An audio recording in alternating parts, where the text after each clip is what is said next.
مقاصدنا واغفر لنا ما مضى يا واسع الكرم مولاي صل وسلم دائما أبدا على حبيبك خير الخلق كلهم يا ربي بالمصطفى بلغ مقاصدنا واغفر لنا ما مضى يا واسع الكرم هو الحبيب الذي ترجى شفاعته لكل حول من الأول مقتحم يا ربي بالمصطفى بلغ مقاصدنا واغفر لنا ما مضى يا واسع الكرم. Assalamualaikum warahmatullahi wabarakatuh. Waalaikumsalam warahmatullahi wabarakatuh. Alhamdulillah nahmaduhu subhanahu wa ta'ala wa nasta'inuhu wa nastaghfiruh wa na'udzu billahi min shururi anfusina wa sayyiati a'malina may yahdihillahu fala mudilla lahu wa may yudlilhu fala hadiya lahu. Asyhadu an la ilaha illallah wa asyhadu anna Muhammadan abduhu wa rasuluhu la nabiyya ba'dah. Allahumma fassalli wa sallim ala sayyidina wa maulana Muhammadin wa ala alihi wa ashabihi ajma'in, amma ba'du. Hadirin sidang jamaah salat Isya, salat tarawih yang dimuliakan oleh Allah Subhanahu wa taala. Marilah kita senantiasa mengucapkan rasa syukur kita kepada Allah. Dengan segala rahmat dan karunia-Nya Allah, kita ringan langkah kaki kita kemari guna melaksanakan salat Isya dan salat tarawih, yaitu dengan qiyamul Ramadan. Kata Rasulullah SAW, "Man qama Ramadana imanan wa ihtisaban ghufira lahu ma taqaddama min dhanbi." Barang siapa yang, kata Rasulullah SAW, menghidupkan, yaitu bangun malam, yaitu sholat tarawih, ya, sholat tarawih pada bulan suci Ramadan, maka diampuni oleh Allah Subhanahu wa taala dosanya, baik yang akan datang maupun yang telah lewat. Hadirin yang dimuliakan Allah Subhanahu wa taala, kita masih melanjutkan fasal tentang faslun fi alamatil khairi. Tadi pagi sudah sampai mana ya? Ini dari akal aja, kita ulangnya sedikit.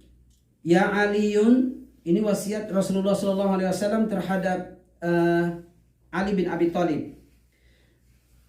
Lil akili thalathu alamatin.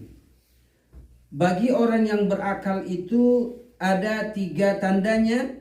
Al-isti'anatu bid dunya 'alal akhirah, yaitu mengambil kesempatan dengan dunia untuk apa? Untuk mazra'atil akhirah, yaitu dengan memanfaatkan kehidupan dunia itu, dia sebanyak-banyak mungkin dia mengambil bekal untuk perjalanan akhirat.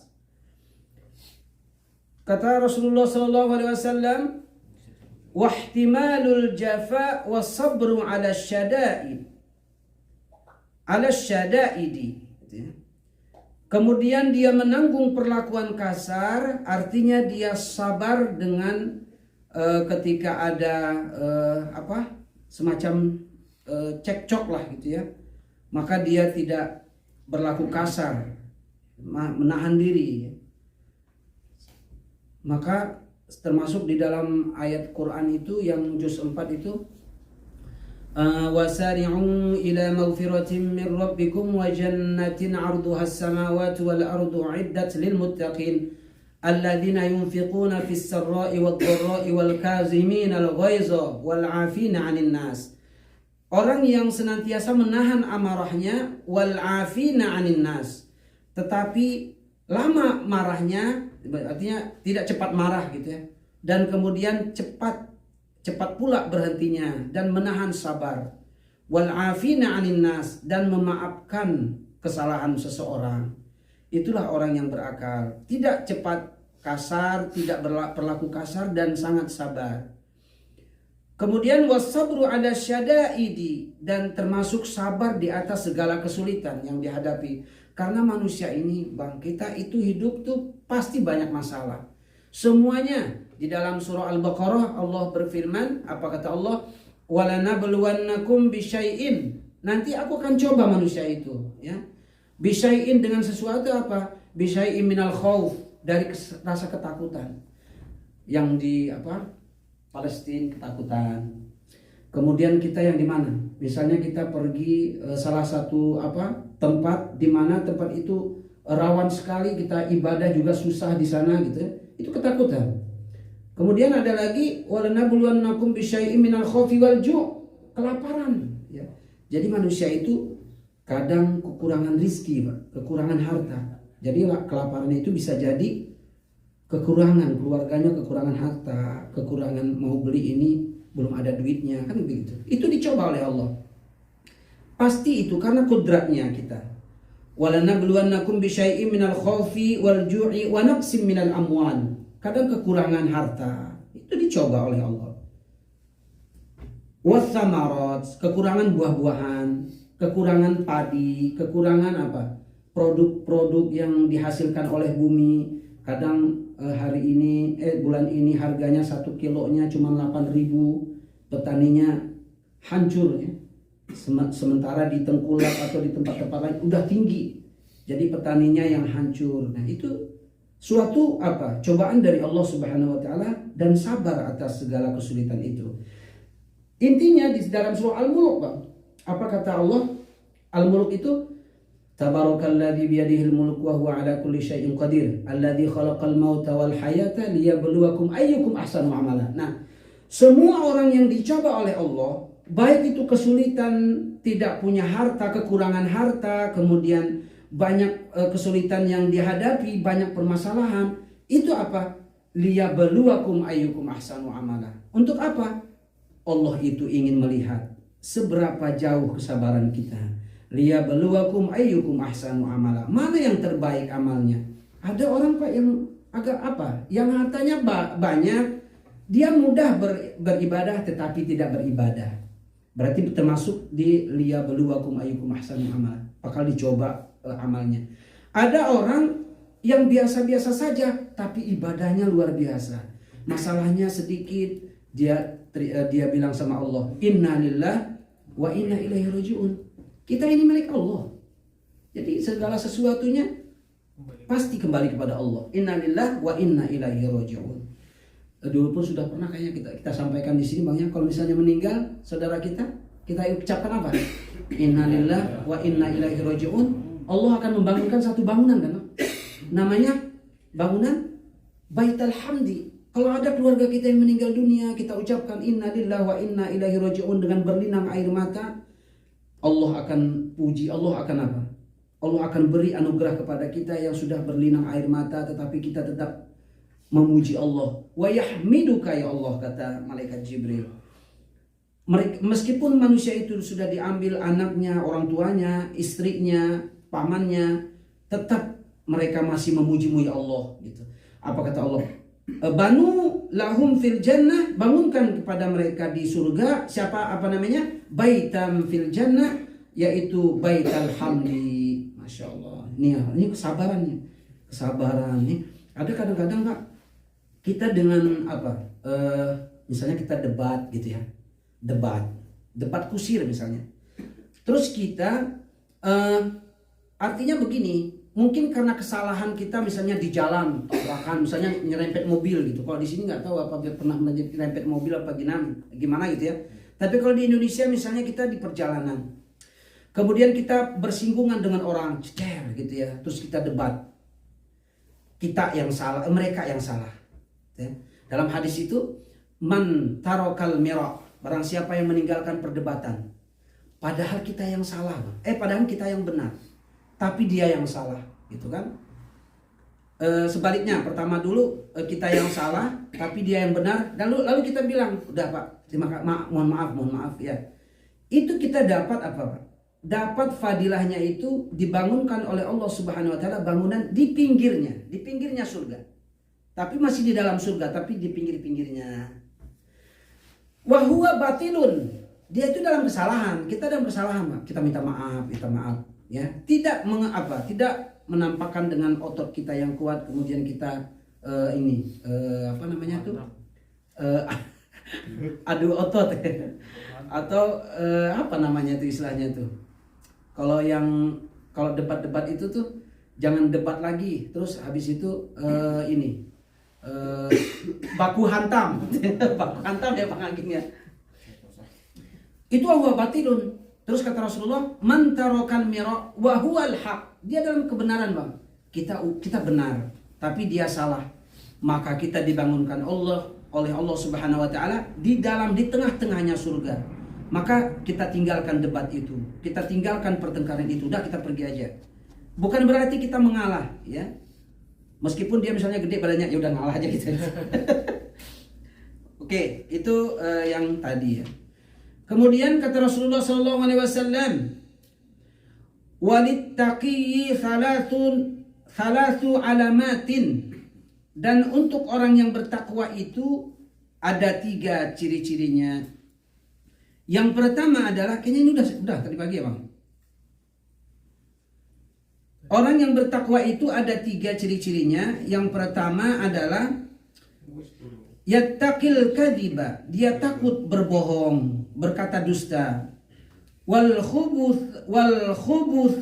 khubuthu wa jalisasy syariri, dan kemudian dia takut berbuat buruk, dan kemudian dia takut berteman dengan orang yang jahat gitu. Jadi dia takut, itu ciri-cirinya orang bertakwa. Artinya begini, bukan dia menganggap orang yang jahat itu adalah bukan teman dia, bukan.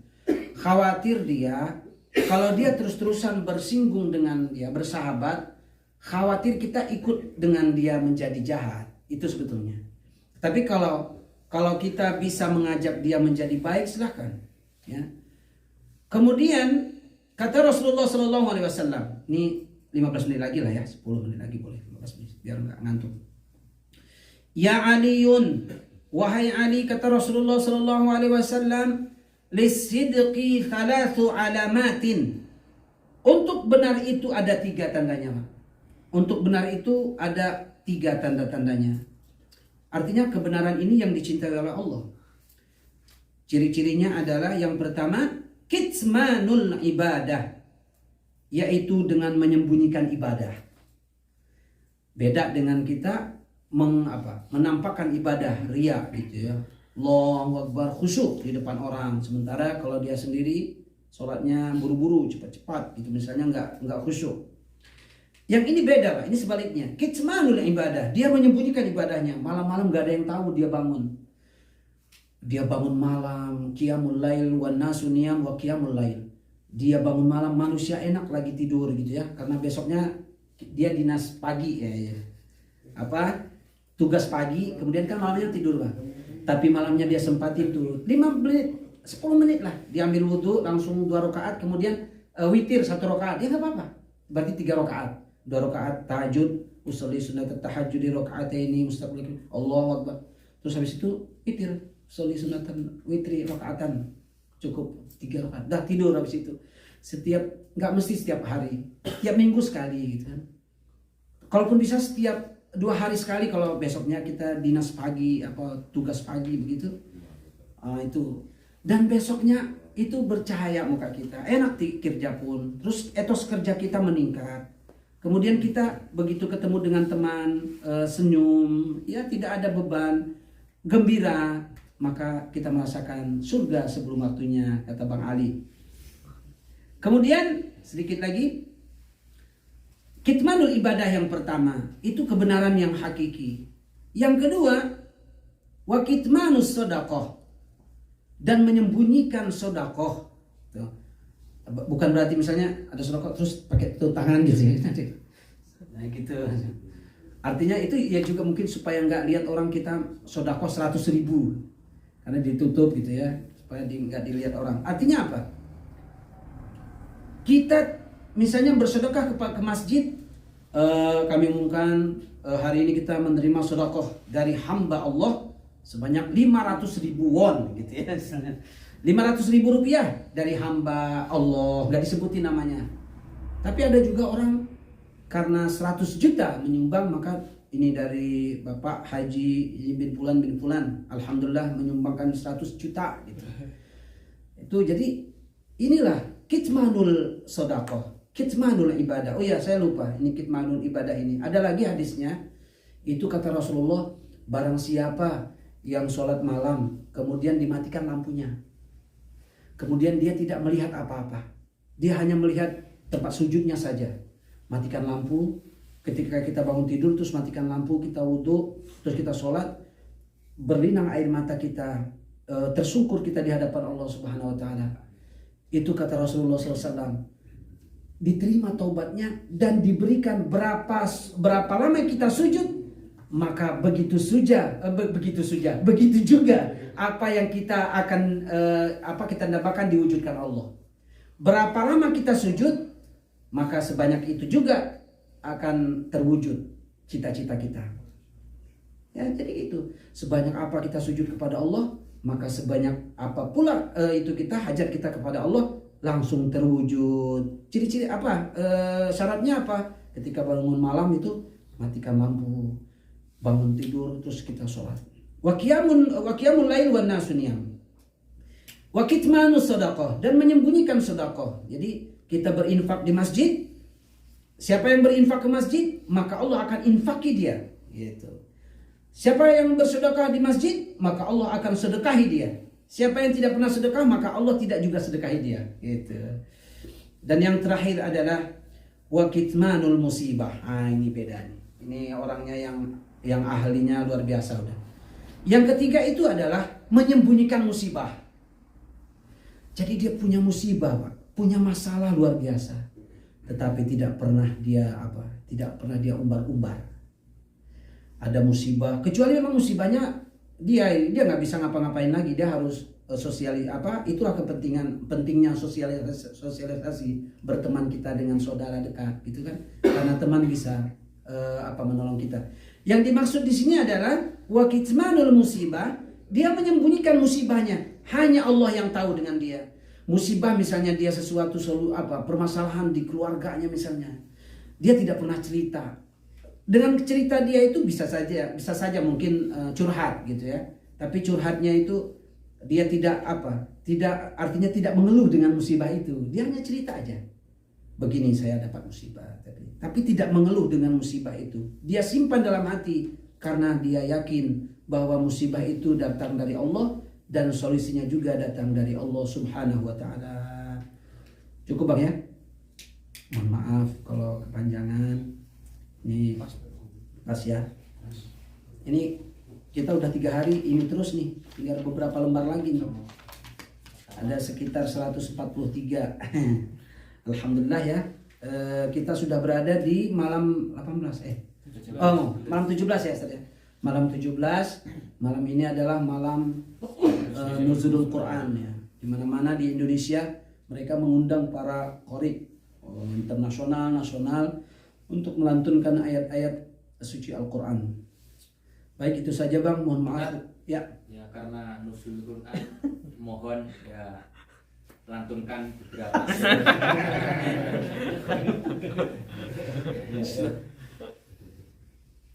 yang 5 menit gak apa-apa. Oh gitu. Ayatnya apa itu dulu? Saya ingat-ingat dulu ya. Ini belum ditik ya. Ini karena permintaan Ustadz Ibat.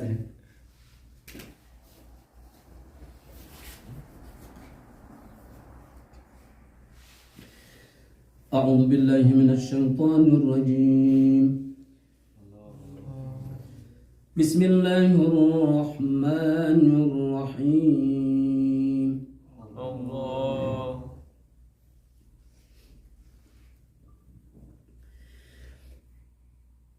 Inna hadzal Qur'an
Sadaqallahul azim. Ini mendadak namanya. Terima kasih. Assalamualaikum warahmatullahi wabarakatuh. Waalaikumsalam warahmatullahi wabarakatuh. Ntar besok kita bahas tuh ayat yang saya baca tadi.